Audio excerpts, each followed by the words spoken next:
Stay tuned till the end to see all of the tutorial stuff put into practice. Hey everybody, it's Mecha, and Ace. and today we are going over another weird art thing that I think could be a theory or tip or practice, but I don't have any real justification for. Draw your monster's mouth first. Oh! Yeah, it's a weird thing that I just kind of realized I've been doing for a Oh while. no! Yeah, Ace also hasn't seen I have not this beginning seen this. sketch bit. But especially for monsters with kind of like snouts or like the less humanoid, getting the mouth drawn first, I think is it really kind of it says a lot about the function of that creature. You know, is it a carnivore, omnivore, this or that? But also, for me, like, when you draw a horse, they say, you know, they draw, like, a toilet paper tube, start with the box. I get so confused with a horse head. Horse legs are fine. You really started out with the big guns. I did, yeah.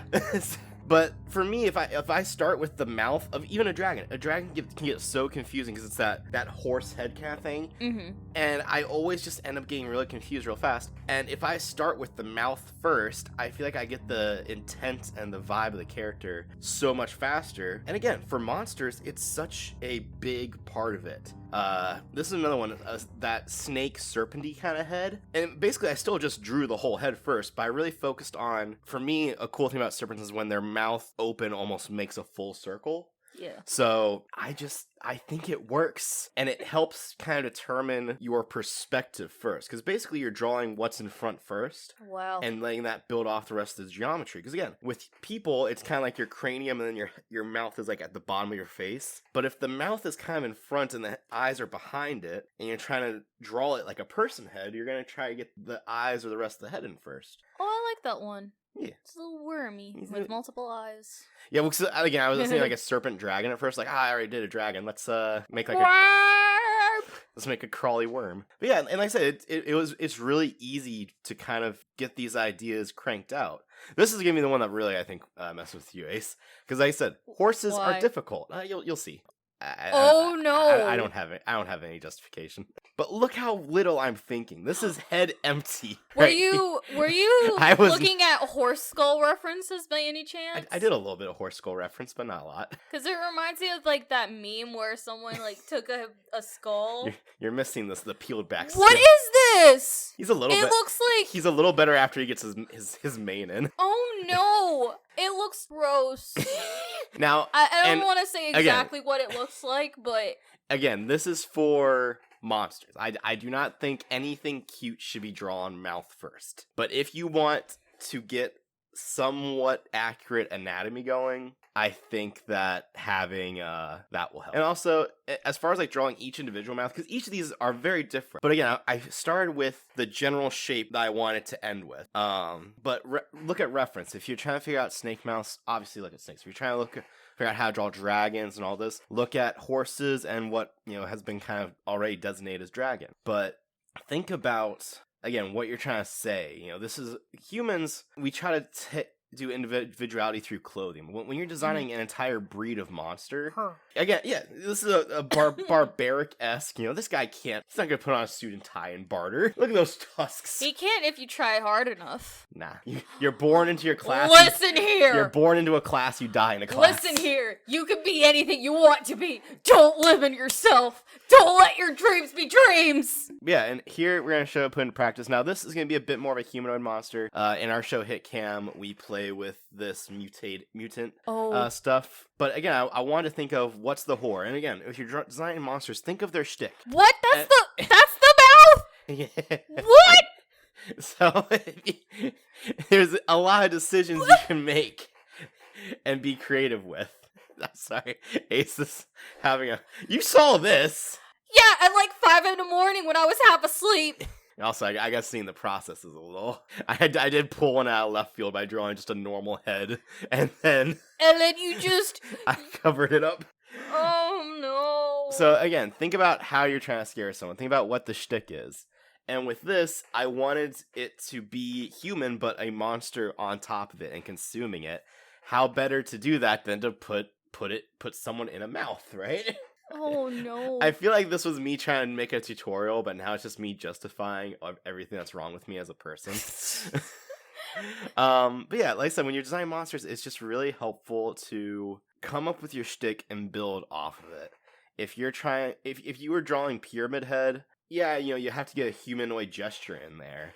But if you don't have the pyramid down, a lot of his essence is gone. If you're trying to draw Bubba from the Texas Chainsaw Massacre, and you don't have his... Always save your work! Always save your work. I realized I got to that point and hadn't saved yet, so please, save your work. Always remember to save and back up your files. Thanks, Lori. Yeah. So if you're drawing a monster, a classic monster, you can make a monster with no mouth, obviously, but if you want it to be that classic snarling thing, and you don't know what the mouth is like, you're missing a lot really fast. Because as you can see here, like, I have an axe embedded into his arm, and you see the goop kind of going all over him. But then what's inside the mouth? Another mouth? That's another trick right there. If you want to make your teeth feel, like, right, and you're trying to, like, do the classic cartoon shape, draw a whole arc kind of going into the mouth and out, and, like, in and out in one line, and then you can break the teeth up after. Yes, you had a question?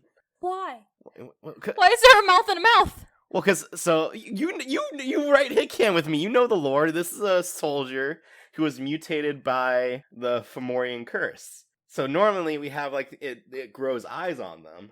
And I also grew a mouth. Oh. I thought it'd be horrific. It is. Yeah, so I won. Yeah. Stop making me feel ashamed! Again, you've seen the artwork at least. I don't know why I feel like I'm being scolded here. I don't know why. I didn't mean to. Did I not do a good job? You did a great job, sweetie. That's why I'm horrified. So yeah, do you have any questions? I feel like I've tried to justify myself. Do you have any questions or thoughts on this philosophy or idea? Or? I don't have any, like, questions, but I do believe that this could... It's not a catch-all. It's not a catch-all. And it's something that you can definitely be like, oh, it doesn't work for XYZ. Yeah.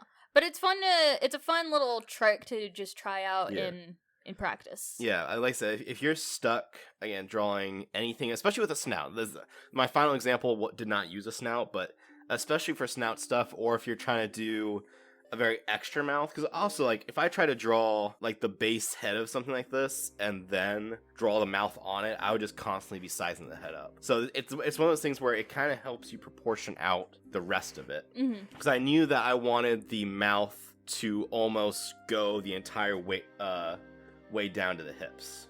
So I found it easier to, like, okay, well, my mouth is what everything else is going to be scaled off of, so instead of... I guess that's kind of one of the big things is when you're designing monsters, like I said, find the shtick, figure that out first. Figure out the core, and then you can kind of work the rest of it around that. Like, I think his human head is actually maybe even still a little too small, proportionally speaking, but his human head obviously isn't the focus. You see it and you're like, oh, hey, that's a human head.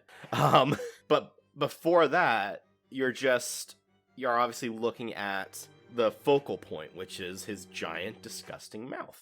This is another thing, we've used this pattern a lot, and sometimes it works. I decided it did not work as well for this. You're going to see me take it away and do more like an edge lighting for the yellow highlight on the slime. Also, again, if you're trying to... Some visual storytelling here, again, this is a soldier from a faction in our world.